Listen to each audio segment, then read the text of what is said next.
আমন্ত্রণ বিরতিহীন সংবাদ দুপুরে আপনাদের সাথে আছি আমি ফারহানা লোপা এবং জাহিদুল বাশা। শুরুতে জানাবো সংবাদ শিরোনাম।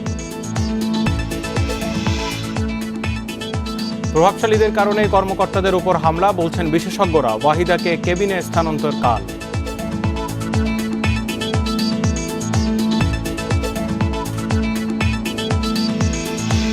ছয় মাসে নিয়ন্ত্রণে আসেনি করোনা ভাইরাস, স্বাস্থ্যবিধি মানতে অনীহায় সংক্রমণ দীর্ঘস্থায়ী হওয়ার শঙ্কা।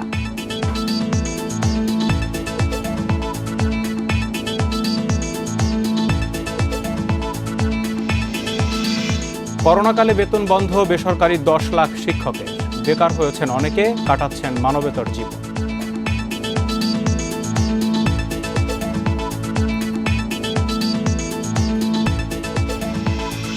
16 সেপ্টেম্বর চালু হচ্ছে আরো 24টি ট্রেন। 12 সেপ্টেম্বর খুলবে টিকিট কাউন্টার, অর্ধেক টিকিট অনলাইনে।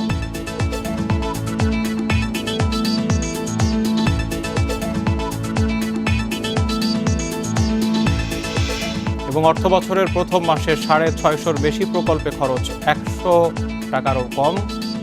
খরচ নেই 14 মন্ত্রণালয় বিভাগে।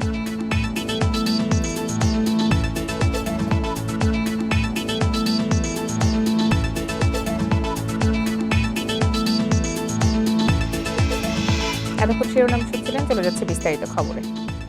রাজনৈতিক প্রশ্রয়ে বেপরোয়া সন্ত্রাসীদের দমাতে না পারলে শুধু দেহরক্ষী দিয়ে উপজেলা নির্বাহী কর্মকর্তাদের নিরাপত্তা নিশ্চিত করা যাবে না, এমন মন্তব্য করেছেন স্থানীয় সরকার বিশেষজ্ঞরা। তারা জানান, রাজনৈতিক প্রভাবশালীদের বিরাগভাজন হয়েই হামলার শিকার হচ্ছেন মাঠ পর্যায়ের সরকারি কর্মকর্তারা। ভীতি নিয়ে স্থানীয় প্রশাসন চালানো সম্ভব নয় বলেও মনে করছেন তারা। 6 মে ঢাকার আশুলিয়ার হাটবাজার পরিদর্শনে গিয়ে করোনার স্বাস্থ্যবিধি না মানার কারণ জানতে চাইলে রাজনৈতিক প্রভাবশালী এক ব্যক্তির হামলার শিকার হন সহকারী কমিশনার তাজওয়ার আকরাম। 4 মে পটুয়াখালীর কলাপাড়া উপজেলার লালুয়া ইউনিয়নে অবৈধ বালুমহল উচ্ছেদ অভিযানে গিয়ে হামলার শিকার হন ইউনো আবু হাসনাম মোহাম্মদ শহীদুল হক। 11 মে সিলেটের টিলাগড়ে বিনামূল্যে ছাগল না পাওয়ায় প্রাণী সম্পদ কর্মকর্তা কাজী আশরাফের ওপর হামলা চালায় ছাত্র সংগঠনের নেতাকর্মীরা। 17 আগস্ট রাজশাহীর পুঠিয়া উপজেলার ভূমি অফিসে নিম্নমানের কাজ বন্ধ করে দেয়ায় রাজনৈতিক পরিচয়ধারী ঠিকাদারের হামলায় আহত হন গণপূর্ত বিভাগের উপসহকারী প্রকৌশলী দেলোয়ার হোসেন। সবশেষ দিনাজপুরের ইউনো ওয়াহিদা খানম ও তার বাবার ওপর বর্বরোচিত হামলার ঘটনা। স্থানীয় সরকার বিশেষজ্ঞরা বলছেন, সরকারি সিদ্ধান্ত বাস্তবায়নে স্থানীয় রাজনৈতিক প্রভাবশালীদের সঙ্গে দ্বন্দ্বের জেরে হামলার শিকার হচ্ছেন সরকারি কর্মকর্তারা।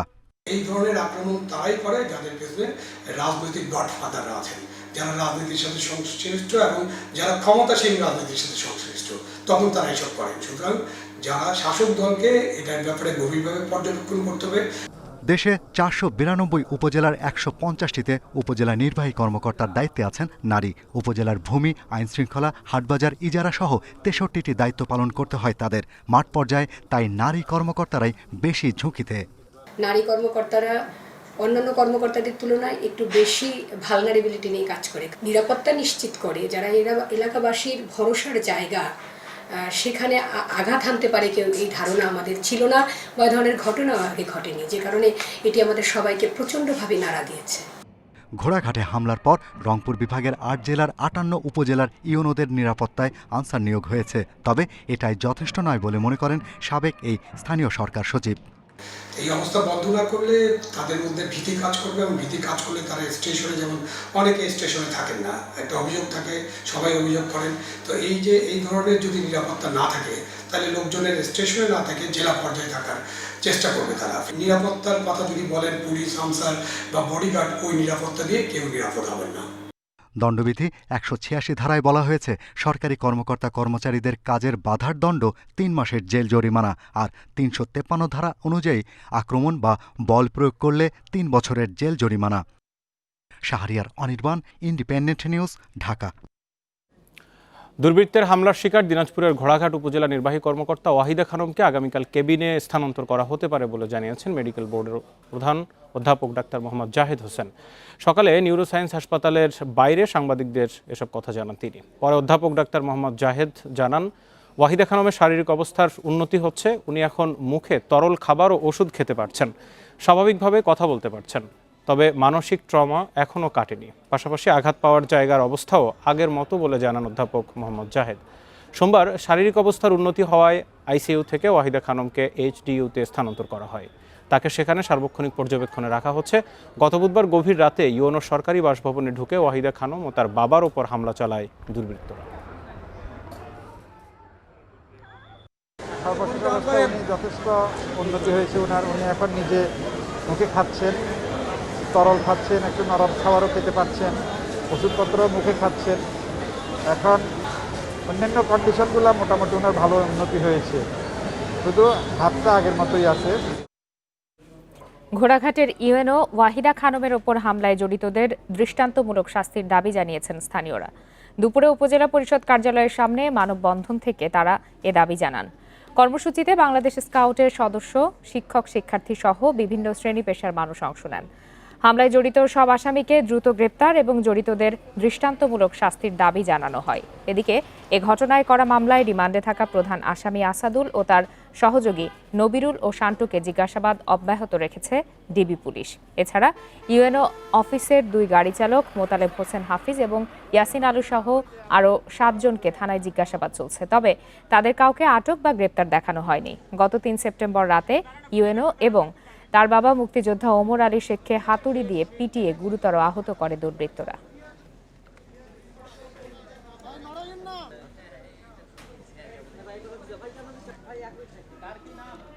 এই ঘটনার আরো বিস্তারিত জানাতে দিনাজপুর থেকে আমাদের সাথে যোগ দিয়েছেন সহকর্মী সালাউদ্দিন আহমেদ। সালাউদ্দিন, তদন্তের অগ্রগতির বিষয়ে সবশেষ কি তথ্য জানতে পেরেছেন এবং জিজ্ঞাসাবাদে কোনো ধরনের তথ্য দিয়েছে কিনা আসামিরা? এই বিষয়টা কিন্তু আমরা এই বিষয়টি জানার জন্য কিন্তু যেহেতু একটি জাতীয় ইস্যু এবং সরকারি কর্মকর্তার উপরে যখন একটি বর্বরচিত হামলার ঘটনা, এটি জানার জন্য আমরা কিন্তু বারবারই যারা সংশ্লিষ্ট পুলিশ প্রশাসন এবং মামলার তদন্তের দায়িত্বে থাকা ডিবি পুলিশের সঙ্গে যোগাযোগের চেষ্টা করে বহুবার চেষ্টা করা হয়েছে। তারা কোনোভাবেই ফোন ধরেন না, যদিও ফোনটি ধরেন এবং এই প্রশ্নের কোনো উত্তরই তারা দিতে চান না। তাদের কাজের অগ্রগতি কতটুকু। শনিবার থেকে 2 জন নবিরুল এবং শান্তুর রিমান্ডে আছে, রোববার থেকে আসাদুলকে রিমান্ডে নেওয়া হয়েছে। সেই হিসাবে দিন গড়াচ্ছে, 7 দিনের মধ্যে অর্ধেকেই প্রায় চলে আসার মতো দিন চলে যাচ্ছে, কিন্তু তারপরেও কিন্তু তাদের কাজের সেই অগ্রগতি আমরা জানতে পারিনি যে তারা তদন্তে কি পেয়েছেন বা হামলায় ব্যবহৃত হাতুড়ি উদ্ধার হয়েছে কিনা বা অন্যান্য উপকরণ যেগুলি মামলার সাথে খুব প্রয়োজন সেগুলির অবস্থান কোথায় আছে, কিভাবে আছে, কারা জড়িত এখন চলছে সেই জন্য কোনো তথ্যের আভাস আমাদের দেওয়া হয়নি। পাশাপাশি এই ঘটনার সম্পৃক্ততার অন্যান্য তথ্য সংগ্রহ করার জন্য এ পর্যন্ত 14 থেকে 15 জনকে জিজ্ঞাসাবাদ করা হয়েছে। আজকে পর্যন্ত আরো 7 জনকে তারা জিজ্ঞাসাবাদ করতেছেন। তাদেরকে বলা হচ্ছে গ্রেপ্তার বা আসামি গ্রেপ্তার বা আটক কোনোটাই করা হয়নি। অর্থাৎ পুলিশের যে পাওয়ার সেই পাওয়ার অনুযায়ী তাদেরকে জিজ্ঞাসাবাদ করা হচ্ছে এবং তারা সেই তথ্যগুলো কি পাচ্ছেন এটা আমরা জানতে পারতেছি না। পাশাপাশি আরেকটি বিষয় বলে রাখা ভালো যে ঘোড়াঘাটের পরিস্থিতি তদন্ত করার জন্য বিভাগীয় কমিশনার একটি তদন্ত কমিটি গঠন করে দিয়েছিলেন 3 সদস্যের। সেই কমিটির প্রধান রংপুর বিভাগের অতিরিক্ত কমিশনার জাকির হোসেন এবং দিনাজপুরের এডিএম সহ একজন পুলিশ কর্মকর্তা রয়েছেন। আমি কিছুক্ষণ আগে সেই তদন্ত কর্মকর্তা প্রধানের সঙ্গে কথা বলেছি। তিনি জানিয়েছেন এখন তো তারা তদন্ত শুরু করেননি, যেহেতু এটি চলমান মামলা এবং তদন্তাধীন রয়েছে, এই কারণেই তারা সেই মামলার কাজের জন্য বেকার সৃষ্টি না হয় সেই কারণে তদন্তটি তারা বিলম্বে করবেন। অর্থাৎ পুলিশের তদন্ত শেষ হলেই প্রশাসনিক তদন্তটি শুরু হবে। তারপর হয়তো জানা যাবে রিমান্ডে কি পাওয়া গেল এবং প্রশাসনের তদন্ত কি তথ্য বেরিয়ে আসলো, তখন হয়তো প্রকৃত ঘটনার একটি চিত্র আমরা জানতে পারি, সেটি জানানোর চেষ্টা করব। এটুকু ছিল আমার কাছে সর্বশেষ। দিনাজপুর থেকে জানাচ্ছিলেন সহকর্মী সালাউদ্দিন আহমেদ। আজ 8 সেপ্টেম্বর, দেশে করোনা সংক্রমণের 6 মাস। গত 8 মার্চ প্রথম করোনা রোগী শনাক্ত হওয়ার পর প্রথম প্রাণহানি হয় 18 মার্চ। এর পরের 6 মাসে মৃত্যু হয়েছে 4,500 জনেরও বেশি। আক্রান্তের সংখ্যা ছাড়িয়েছে 3,27,000 আর সুস্থ হয়েছেন 2,24,000-এরও বেশি মানুষ। দেশে করোনা পরিস্থিতি নিয়ন্ত্রণে না আসলেও প্রায় স্বাভাবিক হয়ে উঠছে জীবনযাত্রা। শিক্ষা প্রতিষ্ঠান ছাড়া খুলেছে সবকিছু। তবে এখনও মাস্ক পরা, হ্যান্ড স্যানিটাইজার ও জীবাণুনাশক ব্যবহার করা বা সামাজিক দূরত্ব বজায় রাখার মতো স্বাস্থ্যবিধি মেনে চলার ক্ষেত্রে সাধারণ মানুষের মধ্যে চরম অনীহা দেখা গেছে। গত 6 মাসে করোনা প্রতিরোধমূলক ব্যবস্থায় স্বাস্থ্য মন্ত্রণালয় ও স্বাস্থ্য অধিদপ্তরের সমন্বয়হীনতাকে দায়ী করছেন বিশেষজ্ঞরা। চিকিৎসকদের নিম্নমানের পিপিই সরবরাহ, কেনাকাটায় দুর্নীতি, অনুমোদনহীন হাসপাতালকে করোনা চিকিৎসার জন্য নির্ধারণ করা সহ নানা অভিযোগ পাওয়া গেছে শুরু থেকেই।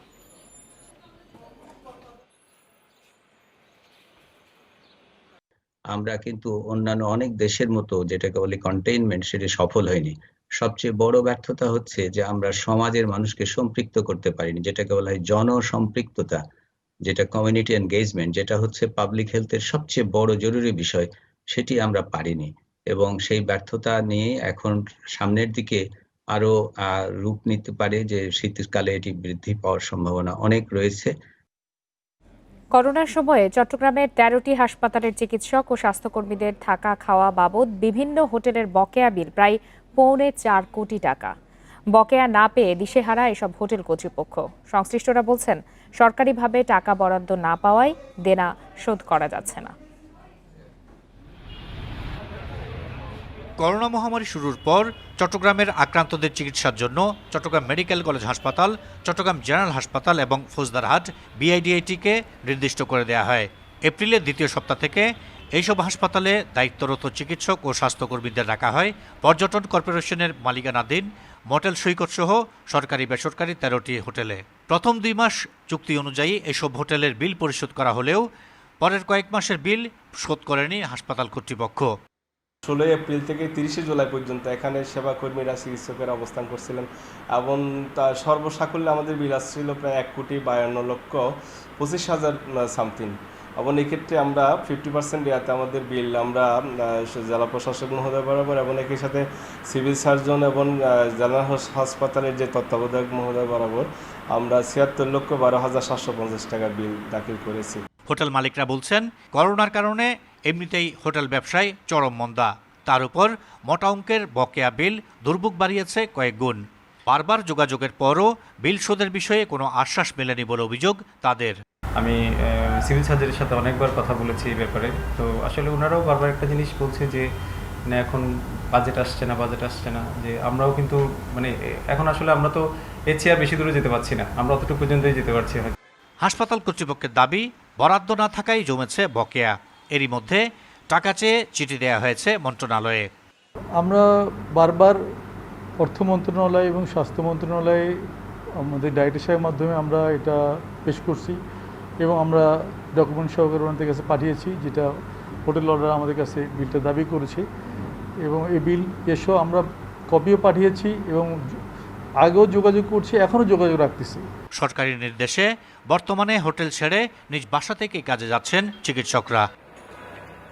Ahsan Riton, Independent News, Chittagong. নারায়ণগঞ্জের তল্লায় মসজিদে বিস্ফোরণের ঘটনায় দগ্ধ 9 জনের সবার অবস্থায় এখনও আশঙ্কাজনক। তারা Sheikh Hasina burn and plastic surgery ইনস্টিটিউটের আইসিইউতে ভর্তি রয়েছেন বলে জানিয়েছেন আবাসিক সার্জন পার্থশঙ্কর পাল। তিনি জানান, দগ্ধ 9 জনের শ্বাসনালী পুড়ে গেছে, এই অবস্থায় তাদের সুস্থ হওয়ার সম্ভাবনা কম। দগ্ধদের বিষয়ে প্রধানমন্ত্রীর সার্বিক খোঁজ খবর নিচ্ছেন বলেও জানান পার্থশঙ্কর পাল। এদিকে সকাল থেকে উদ্বেগ আর শঙ্কা নিয়ে হাসপাতালের বাইরে অপেক্ষা করছেন দগ্ধ রোগীর স্বজনরা। অনেকেই এখনও কাঁদছেন, করছেন আহাজারি। গত শুক্রবার নারায়ণগঞ্জের ফতুল্লার তল্লা মসজিদে গ্যাসের লাইনে লিকেজ থেকে বিস্ফোরণে নামাজ পড়ার সময় অগ্নিদগ্ধ হন 37 মুসল্লি। পরে তাদের মধ্যে মারা যান 27 জন।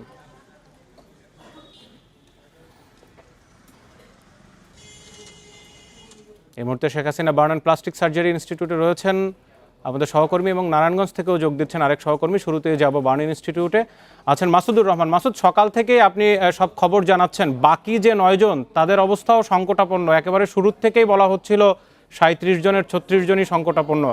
এখন এদের নিয়ে কোনো আশার খবর কি ডাক্তাররা দিচ্ছেন সর্বশেষ? দিন যত গড়াচ্ছে ততই কিন্তু আসলে অবস্থা অবনতির দিকেই যাচ্ছে। এখন পর্যন্ত আসার খবর একটাই, সেটি হচ্ছে গতকালকে মামুনকে এখান থেকে ছাড়পত্র দেওয়া। আর এছাড়া বাকি 9 জন যারা রয়েছে তাদের বিষয়ে কিন্তু এখন পর্যন্ত ডাক্তারদের পক্ষ থেকে কোনো ধরনের যে আশার বাণী সেটি কিন্তু আমরা পাইনি। কারণ এদের মধ্যে গতকালকেও 4 জন পোস্ট অপারেটিভ ইউনিটে ছিল, তাদের কিন্তু আজকে সকালে 2 জনকে এবং গতকালকে আরও 1 জনকে সহ 4 জনকে কিন্তু আইসিইউতে নেওয়া হয়েছে। অর্থাৎ অবস্থার অবনতি হয়েছে বলেই কিন্তু তাদেরকে আইসিইউতে নেওয়া হয়েছে। এবং এই যে 9 জন, এই 9 জনের প্রত্যেকেই কমপক্ষে 35 এবং সর্বোচ্চ 93% বার্ন রয়েছে। এবং সবচেয়ে বেশি যেটি সংকটাপন্ন অবস্থা সেটি হচ্ছে যে প্রত্যেকেরই ফেস এবং ইনহিউমার বার্ন যেটি সেটি রয়েছে, অর্থাৎ মুখ এবং শ্বাসনালী এই দুটিতে যেহেতু তাদের বার্ন রয়েছে সেই কারণেই কিন্তু চিকিৎসকরা বারবারই তাদের বলছেন যে এদের রিকভারি করার ক্ষেত্রে অনেক বেশি জটিল প্রক্রিয়ার মধ্যে দিয়ে যেতে হবে এবং এদের যে অন্যান্য যে সকল চিকিৎসা সেগুলো কিন্তু তারা নিয়মিত দিচ্ছে। কালকেও এদের বেশিরভাগেরই ড্রেসিং করাতে হয়েছে এবং আজকেও চিকিৎসকরা বলল যে এদের বেশিরভাগেরই তারা ড্রেসিং করিয়েছে এবং এই যে তাদের যে প্রক্রিয়া সেই প্রক্রিয়ার মধ্যে দিয়েই যাচ্ছে। আরেকটি বিষয় গুরুত্ব দিয়ে বলেছে যে এদের যে ক্ষতর জায়গাগুলো, কোন ক্ষত জায়গাগুলো দিয়ে তাদের মৃত্যু ঝুঁকি বাড়াচ্ছে সেই ক্ষত জায়গাগুলো তারা আইডেন্টিফাই করে সেখানে কী ধরনের চিকিৎসা সেবা দেওয়া দরকার সেটি তারা দিচ্ছে। এবং এই 9 জনের পরিবারের কিন্তু আমরা দেখেছি যে সেই ঘটনার পর দিন থেকেই তারা এই হাসপাতালের আশেপাশেই ঘুরপাক খাচ্ছে এবং যারা এই আইসিইউতে ভর্তি তাদের স্বজনরা আইসিইউর যে দরজা সেই দরজার সামনে কিন্তু তাদেরকে ছোট্ট একটু জায়গায় সেখানে তারা ফ্লোরিং করে সেখানে রয়েছেন, তারপরেও পরিবারের একজন মাত্র সদস্য করে তাদেরকে অনুমতি দেওয়া হয়েছে। এই যে একটি অমানবিক পরিবেশ এবং ঘটনার পর থেকেই যে তাদের মধ্যে মানবেতর যে জীবনযাপন সেটি কিন্তু এখন অব্যাহত রয়েছে। তাদের কাছে গণমাধ্যম কর্মীরা কথা বলতে গেলেই কিন্তু আমরা দেখছি তারা আহাজারি শুরু করে। আরেকটি বিষয় একেবারে শুরুর দিন থেকে বলা হচ্ছিল সরকারের একেবারে সরকার প্রধান থেকে শুরু করে বিভিন্ন পর্যায়ের যারা রয়েছেন দায়িত্বশীল সবাই খোঁজ খবর নিচ্ছেন, সেই বিষয়টাতে একটু আসতে চাই। আজকে সারাদিন আপনি কি দেখেছেন? আজকেও প্রধানমন্ত্রী শেখ হাসিনা এই ইনস্টিটিউটের যিনি উপদেষ্টা রয়েছেন সামন্তলাল সেন তাকে ফোন দিয়ে তার সাথে কথা বলেছেন এবং তিনি সার্বিক খোঁজ খবর নিয়েছেন যে এই যে 9 জন বাকি রয়েছে তাদের শারীরিক অবস্থা কেমন এবং কিভাবে তাদের কোনো উন্নতি বা অবনতি কি হয়েছে সেই বিষয়গুলো তিনি জানতে চেয়েছেন। পাশাপাশি আরেকটি বিষয় তিনি গুরুত্ব সহকারে দিয়েছেন যে কোনো ধরনের চিকিৎসা সেবা তাদেরকে যাতে নিশ্চিত করা হয়, কোনো ধরনের যাতে খরচ তাদের কাছ থেকে নেওয়া না হয় এই বিষয়গুলো তারা নিশ্চিত করার জন্য সামন্তলাল সেনকে বলেছেন এবং বলেছেন যে এই 9 জন বা যারা আহত বা যারা এখন পর্যন্ত মারা গিয়েছেন তাদের যাতে কোনো ধরনের সহযোগিতা করার জন্য সরকারের সদিচ্ছা আছে এবং এদেরকে আর্থিক সহায়তা প্রদানের জন্য প্রধানমন্ত্রী তহবিল থেকে যাতে সহায়তা প্রদান করা হয় সেই ধরনের একটি উদ্যোগের কথা সামন্তলাল মাসুদ আপনাকে অনেক ধন্যবাদ। আপনি থাকুন আমাদের সাথে। আমরা একটু একেবারে যে ঘটনাস্থল অর্থাৎ তল্লার যে মসজিদে বিস্ফোরণের ঘটনা ঘটেছে সেই মসজিদের পাশে রয়েছেন সহকর্মী বিপ্রজিৎ চন্দ্র। সকাল থেকেই তিনি রয়েছেন সেখানে, তিতাস কর্তৃপক্ষের কাজ চলছে এবং একই সাথে আমরা একটু জানতে চাইব বিপ্রজিৎ, সেখানে আজকে তদন্ত দলের কার্যক্রম থাকার কথা ছিল, কি রয়েছে বা তারা এখনো গেছেন কিনা? তদন্ত দলের কার্যক্রম বলতে তিতাসের গতকাল যে খনন কাজটি শুরু হয়েছে সেটি কিন্তু আজ দ্বিতীয় দিনের মতো চলছে, কিন্তু এখনো তদন্ত দল কিন্তু এই মসজিদের সামনে যেখানে খনন কাজ চলছে সেখানে এসে পৌঁছয়নি।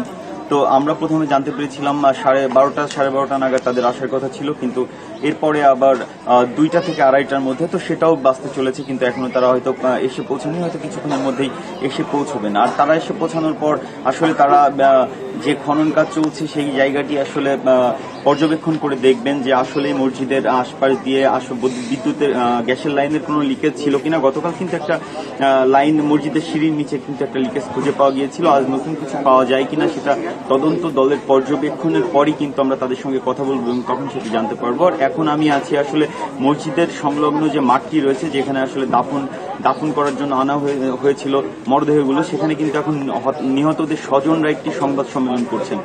এতক্ষণ আমি সংবাদ সম্মেলনে ছিলাম, সংবাদ সম্মেলনে কিন্তু তারা বেশ কিছু দাবি জানিয়েছেন, অর্থাৎ নিহত এবং আহত যারাই হাসপাতালে ভর্তি আছেন তাদের সুচিকিৎসার ব্যাপারে একটি ক্ষতিপূরণ তারা দাবি করেছেন। সহকর্মী মাসুদুর রহমান যেমনটি একটু আগে বলছিলেন যে প্রধানমন্ত্রীর নির্দেশক্রমে সেটি বাস্তবায়ন করা হচ্ছে। আর এর পাশাপাশি তারা সবথেকে বেশি যে বিষয়টি আলোকপাত করেছেন ক্ষতিগ্রস্তরা যে অনুদানের বিষয়ে, কারণ এই যে 37 জন মারা গেছেন এদের যে পরিবারগুলি অসহায় হয়ে পড়েছে তারা চান যেন সরকার থেকে তাদের একটি উল্লেখযোগ্য পরিমাণ অনুদান এখানে দেওয়া হয়।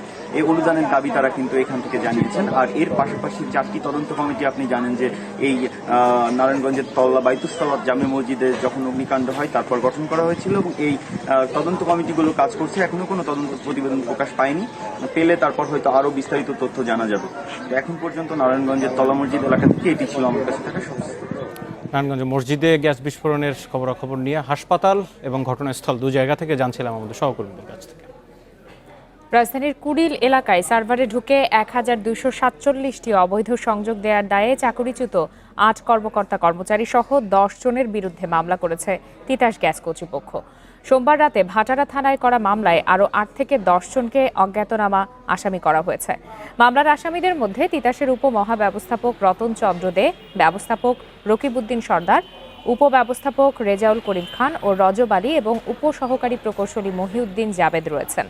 মামলার এজাহারে বলা হয়েছে, বাসাবাড়িতে গ্যাস সংযোগ দেওয়ার নিষেধাজ্ঞার মধ্যেই গত ফেব্রুয়ারিতে রাজধানীর বাড্ডায় ১৭৩টি বাড়িতে নতুন করে ১,২৪৭টি চুলায় অবৈধ সংযোগ দেওয়া হয়। আবার সেই সংযোগকে কোম্পানির সার্ভারে নিবন্ধিত করে বৈধ করেন মামলার আসামিরা। এর মাধ্যমে প্রায় ২০ কোটি টাকা হাতিয়ে নেন তারা।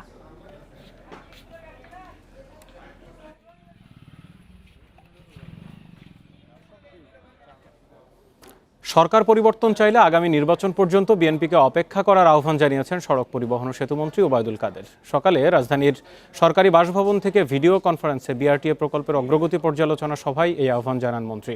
ওবায়দুল কাদের বলেন, দেশে সরকার পরিবর্তন করতে হলে নির্বাচনের মাধ্যমেই করতে হবে। আন্দোলনের মধ্য দিয়ে সরকার পরিবর্তন করার মতো পরিস্থিতি দেশে নেই। বিএনপি যদি এমন কল্পনা করে থাকে তাহলে তারা বোকার স্বর্গে বাস করছে বলেও মন্তব্য করেন ওবায়দুল কাদের। পরে গণপরিবহন প্রসঙ্গে তিনি বলেন, আগের ভাড়ায় যাত্রীরা এখন চলাচল করতে পারছে, তবে করোনা পরিস্থিতি নিয়ন্ত্রণে না আসায় চালক, হেলপার, যাত্রীসহ সবাইকে স্বাস্থ্যবিধি মেনে চলতে হবে। কোনো অনিয়মের অভিযোগ পাওয়া গেলে যথাযথ ব্যবস্থা নেওয়ারও আহ্বান জানান ওবায়দুল কাদের। এ বিষয়ে বিআরটিএ ও জেলা প্রশাসনের মোবাইল কোর্টে মির্জা ফখরুল সাহেব দেশে এখন সরকার পরিবর্তন চেয়েছেন। আমি তাকে বলতে চাই, পরিবর্তন চাইলে নির্বাচন ছাড়া অন্য কোনো সুযোগ বা পথ নেই। সেক্ষেত্রে আপনাদের আগামী নির্বাচন পর্যন্ত অপেক্ষা করতে হবে। ভাড়ার বিষয়ে কোনো অভিযোগ না থাকলেও স্বাস্থ্যবিধি প্রতিফলিত না হওয়ার অভিযোগ বিস্তর পাওয়া যাচ্ছে। প্রশাসনের সঙ্গে আলোচনার আশ্বাসে পেঁয়াজের আড়ত খুলেছেন ব্যবসায়ীরা। সোমবার সন্ধ্যায় চট্টগ্রাম চেম্বারের কার্যালয়ে পেঁয়াজ আড়তদারদের সঙ্গে এক বৈঠকে এই আশ্বাস দেন চেম্বারের সভাপতি মাহবুবুল আলম। রোববার খাতুনগঞ্জে পেঁয়াজের দাম বেশি রাখার অভিযোগে ১০ ব্যবসায়ীকে ৭৭,০০০ টাকা জরিমানা করে ভ্রাম্যমাণ আদালত। এর প্রতিবাদে সোমবার পেঁয়াজের আড়ত বন্ধ রাখেন ব্যবসায়ীরা। খাতুনগঞ্জের মূল রাস্তা বন্ধ করে দেন আড়তদাররা। সারাদিন বিক্ষোভ করেন ব্যবসায়ী ও শ্রমিকরা। ফলে ভোগান্তিতে পড়েন বিভিন্ন জেলার পেঁয়াজের পাইকারি ও খুচরা ব্যবসায়ীরা। আড়তদারদের অভিযোগ, আমদানিকারকরা দাম সংশ্লিষ্ট প্রয়োজনীয় কাগজ না দেয়ায় হয়রানি হতে হয় তাদের।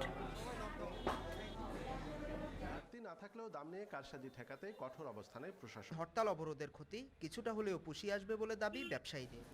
করোনাকালের গত ৪ মাসে দেশে ফিরেছেন প্রায় ১ লাখ প্রবাসী কর্মী। ফ্লাইট বন্ধের আগে বিভিন্ন মেয়াদে ছুটিতে এসে এখন কাজে যোগ দিতে পারছেন না আরও প্রায় ২ লাখ। পাসপোর্ট, ভিসা প্রস্তুত থাকার পরও কাজে যেতে পারেননি আরও অন্তত ১ লাখ। সব মিলে করোনার মধ্যে চরম অনিশ্চয়তায় অন্তত ৪ লাখ কর্মী। চাকরি হারিয়ে ১ এপ্রিল থেকে ৩০ আগস্ট পর্যন্ত মধ্যপ্রাচ্যের দেশ সংযুক্ত আরব আমিরাত থেকে ফিরেছেন ২৯,৭১৪ প্রবাসী কর্মী। ফেরার তালিকায় দ্বিতীয় অবস্থানে মধ্যপ্রাচ্যের আরেক দেশ সৌদি আরব। সেখান থেকে ফিরেছেন ২০,৮২৯ জন। দেশে ফেরা কর্মীরা জানান, করোনার কারণে কাজ হারিয়ে প্রবাসী অবস্থানের কোনো উপায় ছিল না, কিন্তু ফিরে যাওয়া নিয়ে জটিলতা তৈরি হওয়ায় চরম অনিশ্চয়তায় দিন কাটছে তাদের। আটকে পড়া এসব কর্মীদের আবারও প্রবাসে ফেরাতে জোর কূটনৈতিক তৎপরতা তাগিদ বিশেষজ্ঞদের। যারা ফিরতে পারবেন না তাদের জন্য দেশেই কর্মসংস্থান তৈরির পরামর্শ দিচ্ছেন তারা। আমরা অনেকগুলো ক্ষেত্রেই বাংলাদেশ সরকারের সাথে কাজ করছি। একটি পরামর্শ হচ্ছে প্রবাসী কর্মীদের শিক্ষা এবং প্রশিক্ষণে বিনিয়োগ বৃদ্ধি। আমাদের গবেষণা বলছে দক্ষ কর্মীরা বেশি আয় করেন, বেশি সঞ্চয় করেন এবং বেশি অর্থ দেশে পাঠাতে পারেন। ঠিক এই জায়গাটিতেই আমাদের কাজ করতে হবে। এখন থেকে আমাদের পররাষ্ট্র মন্ত্রণালয়, প্রবাসী কল্যাণ মন্ত্রণালয়, আমাদের বিদেশি দূতাবাসগুলোর মাধ্যমে যোগাযোগগুলো করতে হবে যে এই মানুষগুলো যেন আবার যায়, যাদের ভিসার মেয়াদ শেষ হয়ে গেছে তাদের সেটা যেন অটোমেটিকভাবে স্বয়ংক্রিয়ভাবে যেন বাড়ানো যায়। এইটা যদি নিশ্চিত না করা যায় তাহলে কিন্তু আমাদের যে ২-২.৫-৩ লাখ মানুষ তারা কিন্তু একেবারেই বেকার হয়ে পড়বে। সরকার বলছে করোনার কারণে বেশিরভাগ দেশেই প্রবাসী কর্মীদের প্রবেশাধিকার দিচ্ছে না, আর এ কারণেই যত বিপত্তি। তবে এ সংকট দীর্ঘায়িত হবে না বলেও মত পররাষ্ট্রমন্ত্রীর। আমাদের শ্রমিকরা যে কাজ করে এই ক্লিনিং এর কাজ এই সব, সেই এমিরেটের লোক আর সৌদি লোক ওরা অনেকেই এটা করতে পারবে না, সুতরাং চাইলেও আমাদের অনেকেই সহজে বিদায় করতে পারবে না। বাংলাদেশিদের সবচেয়ে বড় শ্রমবাজার মধ্যপ্রাচ্য, সেখানে বাজার হারালে বড় ধরনের নেতিবাচক প্রভাব পড়ার আশঙ্কা দেশের প্রবাসী আয়ে। Ashiq Hossain, independent news, Dhaka. Corona পরিস্থিতিতে বেতন বন্ধ 10 লাখ শিক্ষকের, বেকার হয়ে পড়েছেন অনেকেই, মানবেতর জীবন কাটছে অনেকের। শিক্ষা মন্ত্রণালয় বলছে করোনা পরিস্থিতিতে বিপাকে পড়া শিক্ষকদের পাশে থাকার চেষ্টা করছেন তারা। করোনা পরিস্থিতির কারণে 18 মার্চ থেকে বন্ধ শিক্ষা প্রতিষ্ঠান। কবে খুলবে তাও নিশ্চিত নয় এখনো। শিক্ষা প্রতিষ্ঠান বন্ধ থাকায় অনিশ্চয়তায় শিক্ষকদের জীবিকা। ঢাকার একটি বেসরকারি স্কুলে চাকরি করেন আব্দুল করিম। 6 মাস ধরে বেতন ভাতা পাচ্ছেন না তিনি। ভাড়া বাসা ছেড়ে এখন থাকেন বিভিন্ন জায়গায়। কিভাবে পরিবারের ভরণ পোষণের ব্যবস্থা করবেন খুঁজে পাচ্ছেন না তার কুলকিনারা। আমি আর্থিকভাবে খুবই সংকটে আছি, নিজের প্রয়োজন, পরিবারের প্রয়োজন কোনো কিছুই এখন মেটাতে পারতেছি না। নন এমপিও সহ বিভিন্ন স্তরের প্রায় 10 লাখ শিক্ষকের অবস্থা কম বেশি একই রকম। শিক্ষক নেতারা বলছেন করোনা পরিস্থিতিতে নামী প্রতিষ্ঠান ছাড়া বেশিরভাগ বেসরকারি স্কুল কলেজের শিক্ষকদের বেতন বন্ধ। অনেকেই ম্যানেজিং কমিটি কর্তৃক, অনেকে বিভিন্ন সময় বিভিন্ন জায়গায় কিছু নির্যাতিত হয়েছে, চাকরিচ্যুত হয়েছে। এটা আসলে অমানবিক। শিক্ষকদের যদি সেভাবে তাদেরকে অর্থনৈতিক সহযোগিতা না করা হয় তাহলে কিন্তু আগামী দিনে শিক্ষার গুণগত মানোন্নয়ন হবে না। শিক্ষা মন্ত্রণালয় বলছে নন এমপিও শিক্ষকদের সীমিত আকারের সহায়তা দেয়া হয়েছে। আরও কিভাবে সহায়তা করা যায় তা নিয়ে কাজ চলছে। আমরা নজরে রাখছি যে যতটুকু সম্ভব আমরা এই নন এমপিওভুক্ত শিক্ষকদের জন্য করব, শুধু শিক্ষক নয়, কর্মচারীদের জন্য। সামর্থ্য থাকার পরও যেসব প্রতিষ্ঠান শিক্ষকদের বেতন দিচ্ছে না তাদের বিরুদ্ধে ব্যবস্থা নেওয়া হবে বলে জানিয়েছে মন্ত্রণালয়। নূরে আলম, ইন্ডিপেন্ডেন্ট নিউজ, ঢাকা। গাজীপুর শহর ও পার্শ্ববর্তী এলাকায় পরিকল্পনা, উন্নয়ন, সংস্কার ও সম্প্রসারণের মাধ্যমে পরিকল্পিত নগরায়নের জন্য গাজীপুর উন্নয়ন কর্তৃপক্ষ বিল 2020 পাশ হয়েছে। গৃহায়ন ও গণপূর্ত প্রতিমন্ত্রী শরীফ আহমেদ বিলটি পাশের জন্য সংসদে তোলেন। বিলটি জনমত যাচাই কমিটিতে পাঠানোর জন্য বিরোধী দলীয় কয়েকজন সংসদ সদস্য প্রস্তাব দিলেও সরকারি দলের সদস্যদের কণ্ঠ ভোটে তা নাকচ হয়। পরে স্পিকার ডক্টর শিরিন শারমিন চৌধুরী বিলটি পাশের প্রস্তাব কণ্ঠ ভোটে দিলে তা পাশ হয়। এখন রাষ্ট্রপতির অনুমোদনের পর বিলটি আইনে পরিণত হবে। বিল অনুযায়ী অনুমোদন ছাড়া ইমারত নির্মাণ, পুনর্নির্মাণ, পুকুর বা কৃত্রিম জলাধার খনন, পুনর্খনন বা উঁচু ভূমি কাটা যাবে না। পরিকল্পনার বাইরে কেউ জমি ব্যবহার করলে হবে সর্বোচ্চ 10 লাখ টাকা জরিমানা ও 2 বছরের কারাদণ্ড। বিলে বলা হয় গাজীপুর উন্নয়ন কর্তৃপক্ষ পরিচালনার জন্য একজন চেয়ারম্যান, 4 জন সার্বক্ষণিক সদস্য সহ 15 সদস্যের একটি কমিটি থাকবে। 46, 48, 49, 51, 52, 53, 54, 55, আগামী 16 সেপ্টেম্বর থেকে আরও 24টি রুটে কমিউটার, এক্সপ্রেস, মেইল ও লোকাল ট্রেন চালুর সিদ্ধান্ত নিয়েছে রেলওয়ে। এছাড়া 12 সেপ্টেম্বর থেকে খুলছে ট্রেনের সব টিকিট কাউন্টার, তবে অর্ধেক টিকিট অনলাইনেই বিক্রি হবে বলে জানিয়েছে রেলওয়ে কর্তৃপক্ষ। কর্মকর্তারা জানান বৃহস্পতিবার থেকে চট্টগ্রাম, আখাউড়া, জয়দেবপুর, নারায়ণগঞ্জ সহ 5টি রুটে, 13 সেপ্টেম্বর থেকে সিলেট, নোয়াখালী, বঙ্গবন্ধু সেতু, ময়মনসিংহ, চাঁদপুর সহ 8টি রুটে এবং 16 সেপ্টেম্বর থেকে লালমনিরহাট, কুড়িগ্রাম, রাজবাড়ী, মোহনগঞ্জ সহ 11টি রুটে বাড়বে ট্রেন চলাচল। এদিকে করোনা ঝুঁকি এড়াতে অর্ধেক আসনে যাত্রী বহনের সিদ্ধান্ত বহাল থাকছে। অর্ধেক টিকিট কাউন্টারের মাধ্যমে কেনা যাবে, বাকি অর্ধেক টিকিট কেনা যাবে মোবাইল অ্যাপ ও অনলাইনে।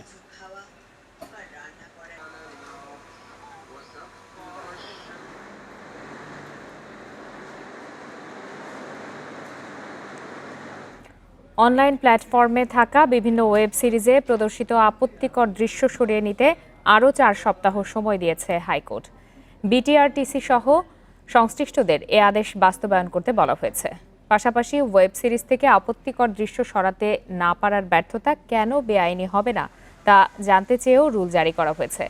সকালে বিচারপতি JBM হাসান ও বিচারপতি মোহাম্মদ খায়রুল আলমের হাইকোর্ট বেঞ্চ এ রুল জারি করেন। বিটিআরসির চেয়ারম্যান, তথ্য সচিব, ডাক ও টেলিযোগাযোগ সচিব, সংস্কৃতি সচিব ও পুলিশের মহাপরিদর্শককে এ রুলের জবাব দিতে বলা হয়েছে। গত 15 জুলাই হাইকোর্টে এ সংক্রান্ত একটি রিট দায়ের করা হয়।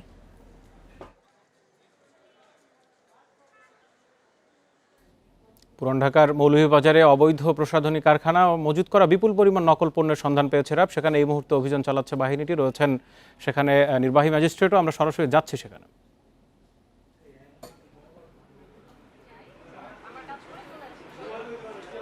সহকর্মী আলামিন হোসেন যুক্ত হয়েছেন আমাদের সাথে সেখান থেকে। আলামিন, এই মুহূর্তে অভিযানের কোন পর্যায়ে আছে, আর নকল প্রসাধনী বলতে কোন কোন ব্র্যান্ডের প্রসাধনী সেখানে পাওয়া গেছে?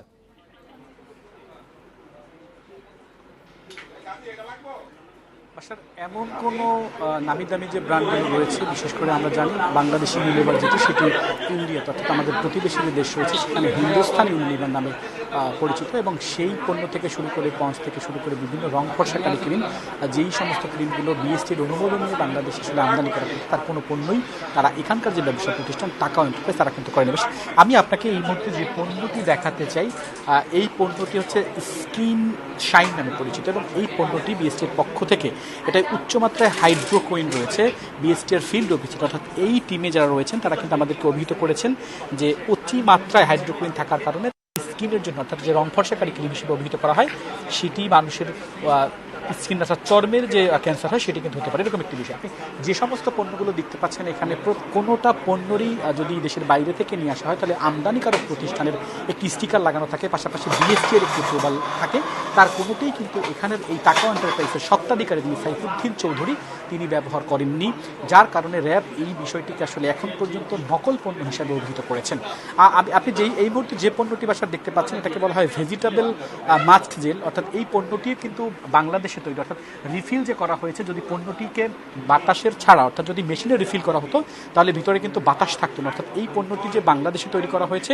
এবং এই যে মোড়কটি আপনি দেখতে পাচ্ছেন, এই মোড়কটিকে তারা আলাদাভাবে কিনেছেন, অর্থাৎ খালি মোড়ক। তিনি বলেছেন 272 কেজি খালি মোড়ক তিনি কিনেছেন, এবং এই যে লেবেলটি আপনি দেখতে পাচ্ছেন এই লেবেলটিও কিন্তু ট্যাম্পারিং করা হয়েছে। এই পণ্যটি যদি যেই প্রতিষ্ঠানের নামে ব্যবহার করা হয়েছে সেই প্রতিষ্ঠানটিকে তারা শুধুমাত্র নাম ইউজ করেছে। এখানে আমরা বিএসটির কর্তৃপক্ষ যারা, বিশেষ করে ফিল্ড অফিসার এখানে শরীফ হোসেন, তার সাথে কথা বলেছিলাম। তিনি বলেছেন যে সমস্ত পণ্যের অনুমোদন নেই, একটি পণ্যেরও এখানে অনুমোদন নাই। তবে আমরা বেশ কিছু পণ্য পেয়েছি বাসা, সেটা হচ্ছে ছাতা এবং জায়নামাজও এই প্রতিষ্ঠান বিক্রি করে থাকেন। সেই ছাতা এবং জায়নামাজ শুধুমাত্র বৈধ পণ্য ছাড়া এর বাইরে যে পণ্যগুলো এখানে আপনি দেখতে পাচ্ছেন সমস্ত পণ্যগুলোই কিন্তু একদমভাবে অবৈধ। এবং এখানে আমরা বেশ কিছুক্ষণ আগে, অর্থাৎ এই যে প্রতিষ্ঠানটি দেখতে পাচ্ছেন তার ট্যাম্পারিং করা বিভিন্ন পণ্যর থাকে, অর্থাৎ যে লেবেলগুলো থেকে থাকে সেই লেবেলগুলোর সেখানে খালি কিনে পরবর্তীতে এখানে রিফিল করা হয়। এবং তিনি বিভিন্নভাবে যেই পণ্যগুলো কিভাবে আসছে, ধরেন হিন্দুস্তান ইউনিলিভার, আপনি যেই পণ্যটি এখন দেখতে পাচ্ছেন এটা হচ্ছে হিন্দুস্তান ইউনিলিভার। এই পণ্যটি শুধুমাত্র বাংলাদেশে আমদানি করতে পারবে বাংলাদেশ ইউনিলিভার, অন্য কেউ এই পণ্যটি আমদানি করতে পারবে না। এখন তাকে প্রশ্ন করা হয়েছিল, অর্থাৎ এই প্রতিষ্ঠানের স্বত্বাধিকারী যিনি টাকা এন্টারপ্রাইজের সাইফুদ্দিন চৌধুরীর কাছে জানতে চাওয়া হয়েছিল যে হিন্দুস্তান ইউনিলিভারের এই পণ্যটি বাংলাদেশের আর কেউ আমদানি করতে, আপনি পণ্যটি কিভাবে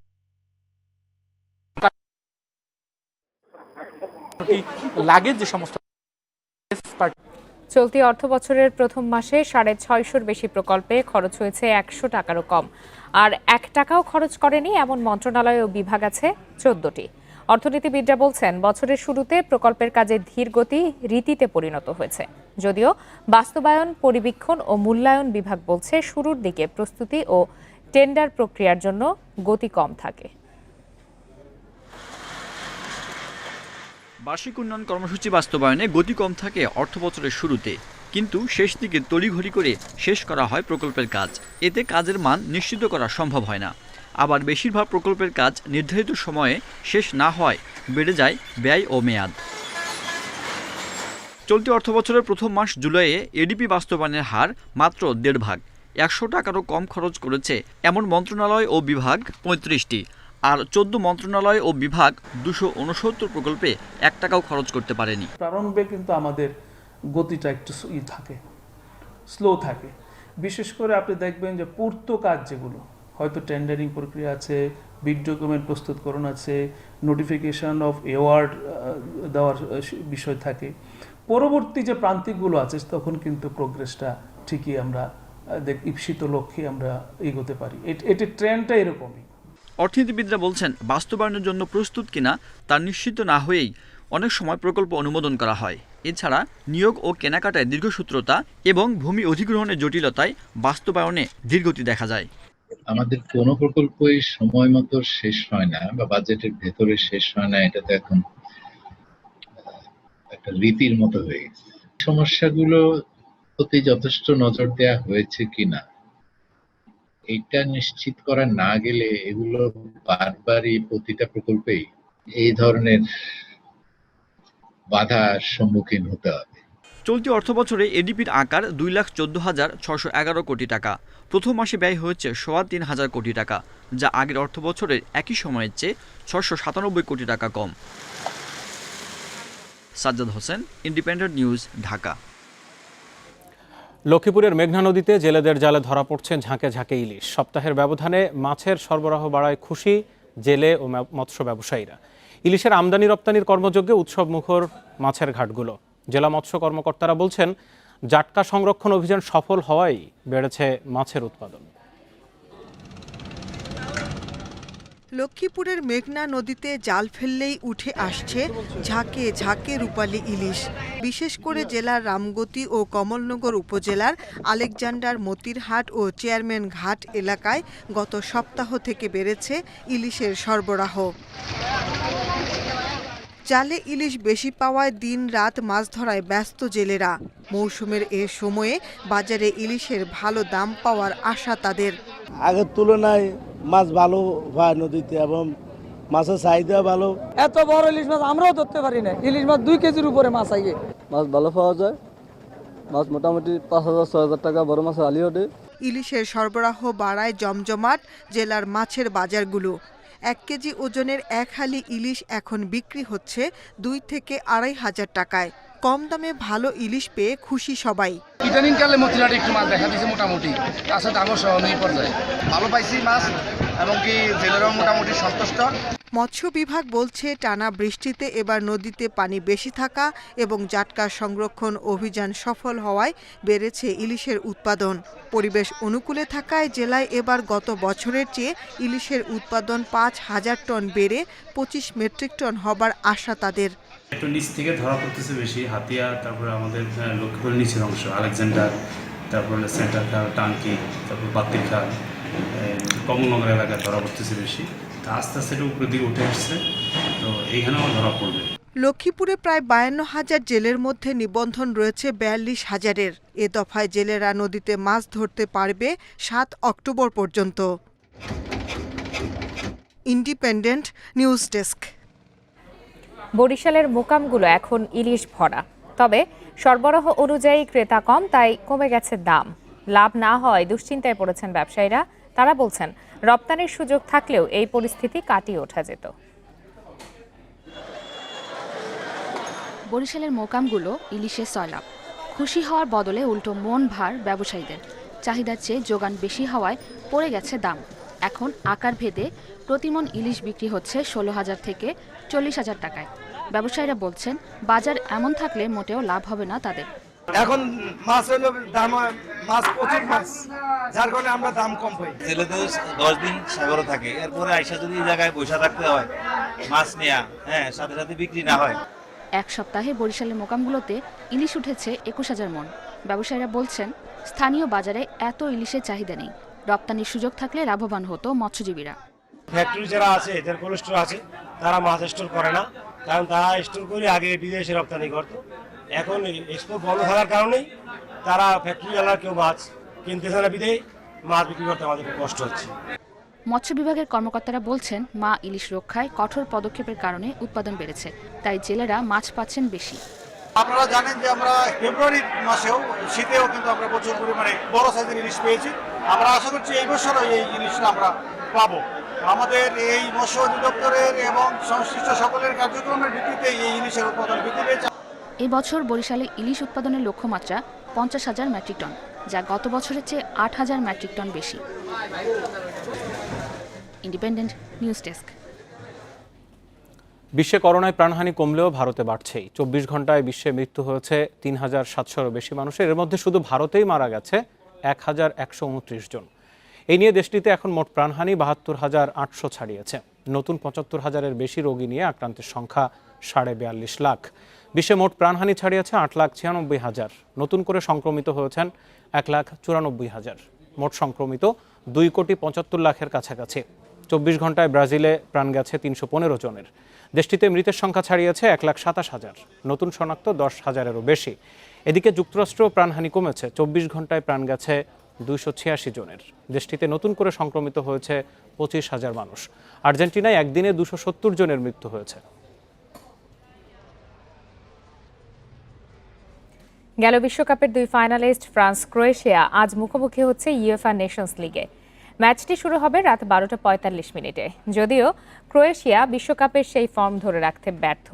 একই সময়ে আরও 2টি বড় ম্যাচ, একদিকে সুইডেন পর্তুগাল লড়াই, অন্যদিকে ডেনমার্কের বিপক্ষে নামবে ইংল্যান্ড।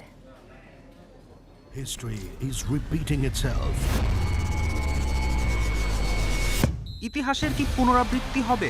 বিশ্বকাপ ফাইনালের মতো প্রবল প্রতাপে জিতবে ফ্রান্স, নাকি নিজেদের ইতিহাসে প্রথমবার ফরাসিদের হারাবে ক্রোয়েশিয়া? 2018 সেই ফাইনালের পর প্রথম দেখা, তবে ক্রোয়াটদের বিপক্ষে মহারণে দলের সবচেয়ে সেরা ফুটবলারকেই পাবে না ফ্রান্স। করোনায় আক্রান্ত হয়ে ছিটকে গেছেন কিলিয়ান এমবাপে। এরই মধ্যে ক্যাম্প ছেড়ে আইসোলেশনে এই তারকা ফরওয়ার্ড। ন্যাশনস লিগের প্রথম ম্যাচে সুইডিশদের বিপক্ষে একমাত্র গোলটি এমবাপেই করেছিলেন। তার জায়গায় খেলবেন ম্যানচেস্টার ইউনাইটেডের ফরওয়ার্ড অ্যান্থনি মার্শিয়াল। ক্রোয়েশিয়া ফুটবলের উত্থান সবচেয়ে স্বর্ণালী অধ্যায় লেখা সবশেষ বিশ্বকাপে। রাকিটিচ, মডরিচরা ছিলেন সেই সাফল্যের নেপথ্যে। সময় গড়িয়েছে, দল বদলেছে। মডরিচ, রাকিটিচ থাকছেন না ফ্রান্সের বিপক্ষে এবারের লড়াইয়ে। মাঝ মাঠের কেন্দ্রে কভিসিচ, ব্রোজোভিচ। প্রথম ম্যাচে বড় হারের পর ব্লুজের বিপক্ষে জিততে মরিয়া দালিচের দল।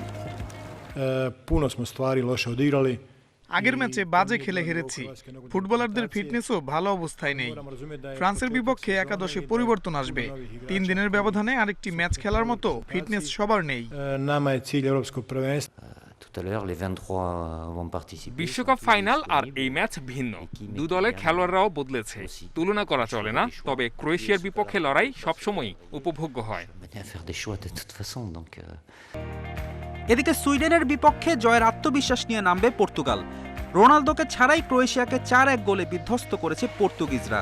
চোট কাটিয়ে ফিরেছেন CR7। সুইডেনের বিপক্ষে অসাধারণ এক রেকর্ডের হাতছানি রোনালদোর সামনে। আর এক গোল করলেই ইতিহাসের দ্বিতীয় ফুটবলার হিসেবে আন্তর্জাতিক ফুটবলে 100 গোল দেওয়ার কীর্তি গড়বেন। এর আগে একজনই ছুঁতে পেরেছেন এ মাইল ফলক। ইরানের আলী দায়ের রয়েছে সর্বোচ্চ 109 গোলের রেকর্ড। এদিকে ইংল্যান্ডের স্কোয়াডে হতাশার খবর। গেল ম্যাচে 3 লায়ন্স জার্সিতে অভিষেক হওয়া ফিল ফোডেন ও ম্যাসন গ্রিনউড সুরক্ষা বলয় ভেঙে 2 তরুণীর সঙ্গে দেখা করেছেন।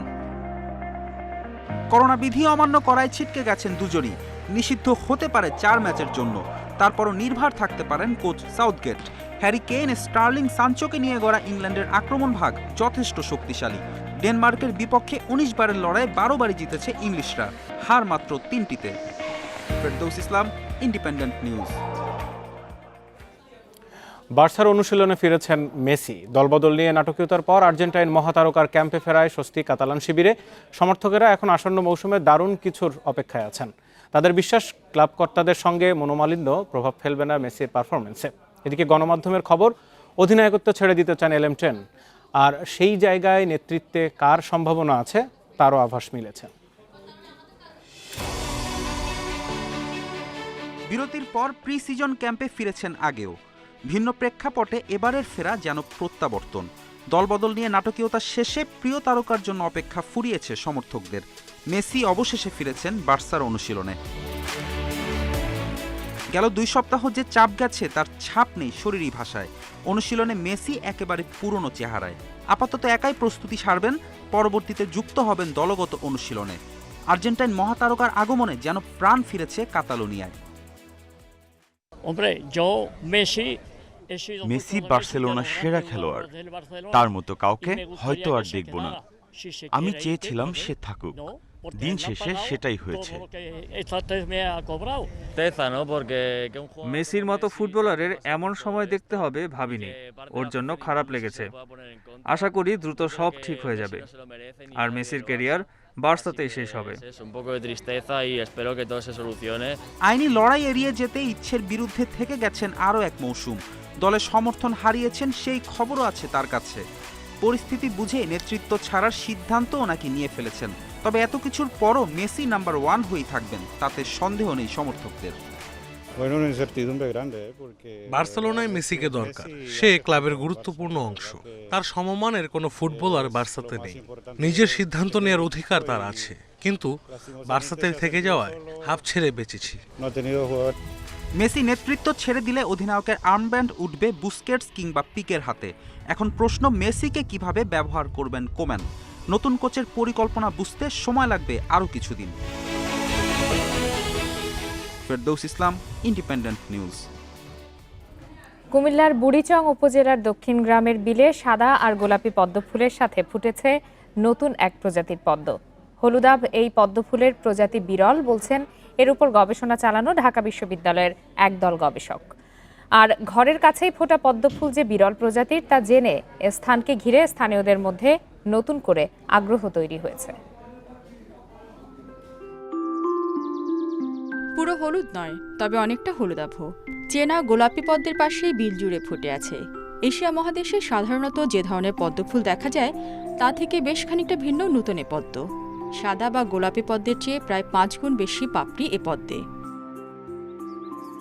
স্থানীয়রা বলছেন কয়েক বছর ধরে নতুন এ পদ্মের দেখা মিলছে বিলে।